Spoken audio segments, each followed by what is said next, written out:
இலங்கை போர்க்குற்றம் குறித்து விசாரித்த ஐநா விசாரணை ஆணையக்குழு ஏன் கலப்பு விசாரணை நீதிமன்றத்திற்கு பரிந்துரை செய்தது என்பது குறித்து ஐநா மனித உரிமை ஆணைய செய்தி தொடர்பாளர் ரவீனா ஷம்தாசினி தந்தி டிவிக்கு விளக்கம் அளித்துள்ளார். எமது சிறப்பு செய்தியாளர் ஹரிஹரனுடன் காணொலி காட்சி மூலம் அவர் அளித்த பேட்டியை இப்போது பார்க்கலாம்.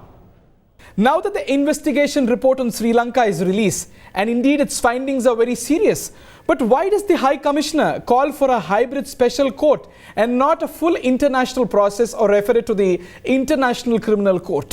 No, you're absolutely right. The findings of the investigation are extremely serious. In fact, we have strong indications to suggest that war crimes and crimes against humanity may have been committed by both sides to the conflict. So we're talking about the government, the LTTE, as well as paramilitary groups.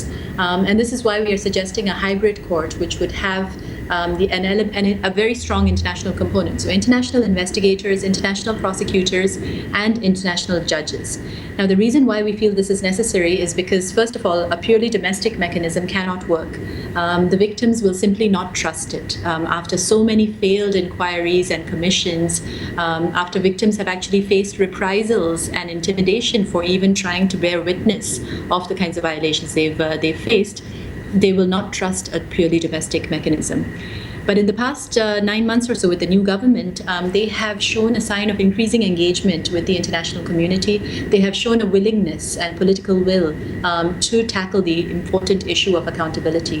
So we think at this stage, the right recommendation for Sri Lanka is for a hybrid court, which takes a combination of both domestic and international elements.